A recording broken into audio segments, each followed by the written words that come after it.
Assalamualaikum warahmatullahi taala wabarakatuh dan salam sejahtera. Hari ini kita meneruskan berkenaan kesan perubahan pemala A, B dan C bagi graf fungsi trigonometri. Okey. So iaitu y sama dengan A sin bx tambah c, y sama dengan A cos bx tambah c dan juga y A tan bx tambah c. Jadi sebelum tu kamu kena tahulah standard pembelajaran hari ini adalah untuk mengkaji dan membuat generalisasi tentang kesan perubahan pemala A, B dan C bagi graf fungsi trigonometri. Okey, so kamu dah belajar sebelum ni kita nak lukis graf sin X, cos X dan juga tan X. Dan hari ini ada sikit penambahan yang mana nilai kepada pemala ini. Okey, siapakah dia A ini? Okey, siapakah B ini? Okey, dan siapakah C ini? So kita akan tengok dalam slide-slide yang seterusnya sekejap lagi. Jadi sebelum tu saya harap kamu bersedia dengan kalkulator masing-masing kerana kita akan mengira menggunakan kalkulator nanti, insya-Allah. Baik, kita teruskan. Baik, ciri-ciri fungsi berkala iaitu tempoh dan amplitud. Baik, katakan ini sebuah graf yang kita panggil graf apa ni kalau kamu ingat? Ya, graf sin. Okay, ini graf sin. Okey, baik. Dan kamu ingat tak yang dalam nota sebelum ni, dalam video sebelum ni, cikgu ada sebut tentang nilai maksimum dengan nilai minimum. Okey. Kedua-dua nilai ini dinamakan sebagai amplitude. So, mana kedudukan mereka? Di sini. Okey, dan ada satu lagi duduknya di sini, iaitu -1. So, ini adalah nilai yang minimum dan ini adalah nilai maksimum. Itu dinamakan sebagai amplitude. Yang mana amplitude ni adalah jarak maksimum yang diukur dari garis keseimbangan. So, mana garis keseimbangan? Garis keseimbangan adalah pasti X. Okey, dia mendatar ni. Dia seimbang lah, tangan bawah seimbang. Okey, so yang kedua cikgu nak cerita sini tentang tempoh. Okey, ni dinamakan tempoh ataupun kitaran. Satu kitaran ni dikira satu tempoh.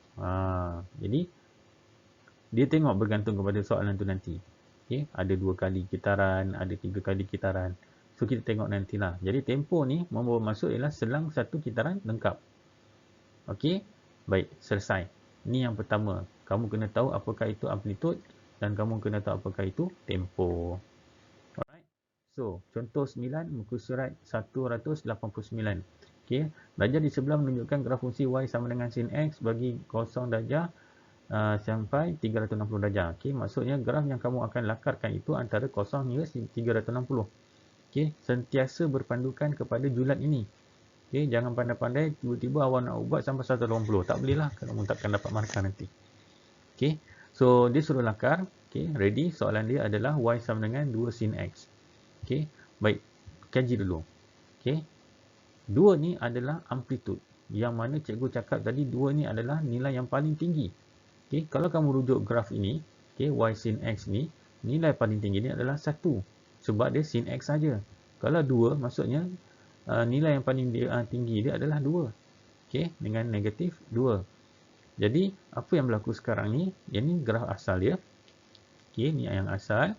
Okay, setelah berlakunya ada 2 sin x, maksudnya amplitudenya berubah. Okay, amplitude ini akan berubah daripada 1 kepada 2.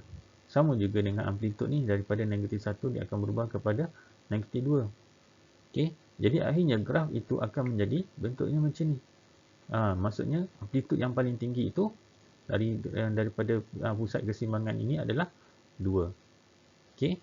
So kalau macam graf sin x ni saja, pusat keseimbangan dia dari bawah ni sampai ke titik maksimum itu adalah 1.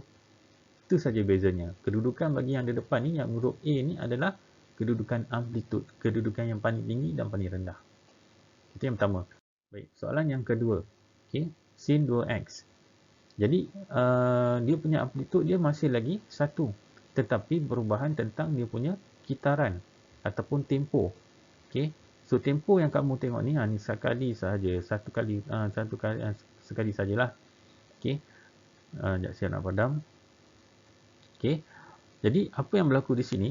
Okay, nak tahu bagaimana berapa banyak kali tempohnya itu, kamu buatlah 360 bahagi dengan 2, maksudnya dekat 180 ni, sebelum sampai 180 ni ada 2 kali kitaran kat sini. Okey. Maksudnya kalau lengkap sampai 360 dia akan ada 4 kali kitaran. Okey. Baik, nanti cikgu ajar macam mana nak tahu nilai-nilai sudut dekat sinilah. Okey. Jadi yang pertama sekali ini dia punya tips lah ya, tips untuk kamu. Kalau kamu tengok sudutnya ada 2 kali x. Dan nilai asas yang biasa kamu belajar adalah 90, 180, 270 dan 360. So apa terjadi di sini? Kamu buat macam ni. 2x sama dengan 90. Okey, kita samakan dengan ni. Dan x itu kamu buat 90 bagikan dengan 2. Yang mana dia akan bermula dah selepas kosong ni nanti, selepas kosong darjah, dia akan naik kepada 45 dulu. Okey, selepas 45 dia naik akan menjadi 90 darjah. Maksudnya dekat nilai tengah-tengah ni ada 45. Okey. Dekat tengah-tengah ni jadi 90 tambah 45 135. Okey. Jadi itu caranya bagaimana kita nak tahu kedudukan sudut tu nanti. Okey, dah tahu kedudukan sudut ni, awak ambil nilai sin x ini, sin 2x ni masuk dalam kalkulator. Ingat lagi? Sin, tekan 2, tekan alpha x. Tekan calculate dan kamu masuk setiap nilai ni. Masuk 0, masuk 45, masuk 90 sampai 360. Okey. Contohnya ni, okey, saya padamkan dulu. Okey, saya padam kawasan ni. Alright. Okey, so apa terjadi di sini? Okey. So ini yang asal lah. Dia punya kedudukan yang asal. Okey. Disebabkan saya nak tahu, sorry ni bukan yang asal lah, saya dah ubah lah. Okey. Ini lengkung dia. Dan kamu kena tahu, inilah nilai di sini tadi cikgu cakap macam mana nak dapat tadi, iaitu 90 bahagikan dengan 2. Okey. Kalaulah dia ada 3x, tak susahlah, kamu buat je 90 bahagi dengan 3. Okey, 90 bahagi 3 bersamaan dengan 30. Okey, nanti kita tengok contoh-contoh lain. Jadi, sekarang ni, ni cikgu dah tunjuklah tadi. Alright. So, ni nilai-nilai sudut yang perlu kamu hafal. Tak hafal pun tak apa, tekan je kalkulator. Okey, 90 bahagi 2 sama dengan 45. Jadi, setiap sengatan ini dia akan naik sebanyak 45. Okey, jadi kemudian masukkan sin 2x ni dalam kalkulator. Kamu tekan kalkulator bagi setiap nilai sudut di bawah ni. Maka kamu akan dapat plotting graf macam ni. Cantik ke? Okey, so ni contoh yang kedua. Kita pergi contoh yang ketiga. Okey, contoh ketiga dia kata sin x tambah 1. So now amplitude dia 1. Okey, sudut dia tak berubah, masih lagi sudut yang sama iaitu 90, 180, 270 dan 360. Tapi dia ada tambah 1. Maksudnya daripada graf ini, okey, graf yang ini, okey, setiap plotting ini akan ditambah dengan 1. Tambah dengan 1. Tambah dengan 1. Maksudnya 0 tambah 1 1. 1 tambah 1 2. Maksudnya amplitude dia punya ketinggian tu akan naik setinggi 2. Okey, nampak? Yang asal begini. Nampak? Ni yang asal. Okey. Ni yang asal. Sorry. Nampak. Saya padam dulu. Okey, so yang asal bentuknya macam ni. Nampak? Kan? Jadi, setiap daripada plotting asal akan ditambah sebanyak 1. Okey, ditambah sebanyak 1. Jadi, 0 tambah 1, 1. Yang ni 1 tambah 1, 2.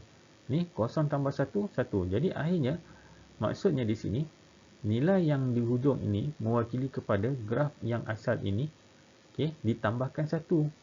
Itu sahaja. Itu masuk contoh yang ketiga. Alright. Baik, kita pergi contoh yang keempat. 2 sin 2x. Okey, now. Kita ada amplitude yang paling tinggi 2 dan kita ada sudutnya 2x. Bererti kita tak pakai dah 90. Kita akan mula dengan 45, kemudian 90 dan seterusnya lah. Kamu tambahlah nanti. Okey. Jadi ini graf asal dan dia kena ada titik sini lah. Ni kamu akan kena buatlah titik di sini nanti. Okey, dan nilai amplitude paling tinggi adalah 2. Okey. So ni tempoh rujukan lah. Kamu maksudnya sampai 180 ni dia ada 2 kali kitaran. Alright. So ni 45 darjah yang kita dah tahu. Ingat kalau 2x dia start daripada 45 lah. Okey, of course lah sini adalah kosong. Okey. So kamu lengkapkan ni dan kamu dah tahu nilai-nilai sudut ni nanti. Masuk je ni dalam kalkulator. Kalau kamu rasa kamu tak boleh nak hafal bentuk ni nanti, kamu masuk dalam kalkulator. 2 sin 2 alpha x. Gantikan nilai pertama 0, 45, 90 sampai 360. dan kamu akan dapat plotting graf yang macam ini nanti. Okey. So, ada cara mudah, tak perlu hafal pun tak apa, guna calculator, tapi kena tahu ini dululah sudut-sudut ni. Okey. Kalau 3x kamu kena 90 bagi 3. Itu caranya. Baik, kita tengok contoh seterusnya. Okey. Baik, 4 sin x. So now saya tahu amplitude yang paling tinggi adalah 4. Okey, graf sin x macam mana ni graf? Maksudnya amplitude di sini akan setinggi adalah 4. Jadi kamu akan lukis macam ni. Okey, dan tiada sudut perubahan, tiada perubahan tentang sudutnya, maka dia kekal 90 sampai 360 ni lah. Okey, cuma amplitude saja. Jadi kamu labelkan dan kamu ni. Okey, kalau rasa cikgu saya tak hafal lah. Kalau tak hafal pun tak apa. Okey, kamu masukkan semua ni dalam calculator. Tapi pastinya kalau dia single saja, x saja, maksudnya dia mula dengan 90, 180, 270 dan 360. Okey. So soalan yang kedua. Okey. Baik, 3 sin 2x. So now tengok ni, 2x ni cikgu cakap kalau 2x dia mesti start dengan 45. Okey, 95, 135. Okey, dan so on lah. Okey, dan 3 ni mewakili kepada amplitude yang paling tinggi. So apa terjadi? Okey. Okey, so gantikan kalau dah tahu dah 45 semua bawah ni nanti. Okey, kamu masukkan 3 sin 2x ni, tekan dalam calculator, masukkan setiap satu daripada masuk 0, masuk 45, masuk 90 sampai 360. Okey, dan kamu akan nampak plotting graf dia yang nilai paling tinggi dia adalah 3. Alright. Okey, so kita tengok contoh lagi. Baik, contoh ni nampak. Ni nampak macam pelik cikgu sikit. Ada kos lah pula. Jangan risau. Okay. Yang pastinya kamu settle ni sekejap. Okay. Kalau tak nak pun, kamu kena pastikan kamu tahu apakah maksud 3x. Okay, kita try. Kalau 3x, okay, kerana samakan dengan 90, maka x kita akan jadi 30. Yang mana 90 bagi 3 sama dengan 30. Maksudnya selang kelas itu, selang dia tu akan bermula dengan sini kosong lah. Okey, mula lepas tu 30. Okey, tambah lagi 30, 60. Okey. Tambah lagi 30, 90. Okey, dan so on lah sampai 360. Sebab apa julat yang dibagi sampai 360. Okey, bila kamu dah susun semua ni sampai 360, kamu masuk ni 3 cos 3 alpha x tambah 1 dalam calculator. Tekanlah calculate. Okey, so dia akan dapat, ini graf cos lah ya. Okay, dia akan dapat macam ni, nampak 30, 60, 90, 120, 150, 180. Okey, sini saya tunjuk sampai 180 lah. Okey, boleh buat sampai 360 bergantung kepada soalan dia. Kalau soalan tu kata sampai 360, buat sampai 360. Ini saya tunjuk dulu sampai 180. Okey, so apa terjadi? Okay, bila saya gantikan 3 cos 3 alpha x tambah 1 dalam kalkulator, saya gantikan dengan kosong, maka dia akan dapat nilai-nilai 4. Kemudian gantikan 30, dapat ni 1. Gantikan dengan 60, dapat negatif 2. Okey, guna kalkulator. Okey, so akhirnya graf yang kamu akan dapat bentuknya macam ni. Okey, so tak perlu hafal pun tak apa. Okey, kamu boleh guna kalkulator. Okey, baik, soalan seterusnya. Okey, so 2 cos 2x tambah dengan 1. So berbezanya di sini, okey, 2x. Okey, of course saya akan tahu kalau 2x ni 2x, okey, sama dengan 90 lah.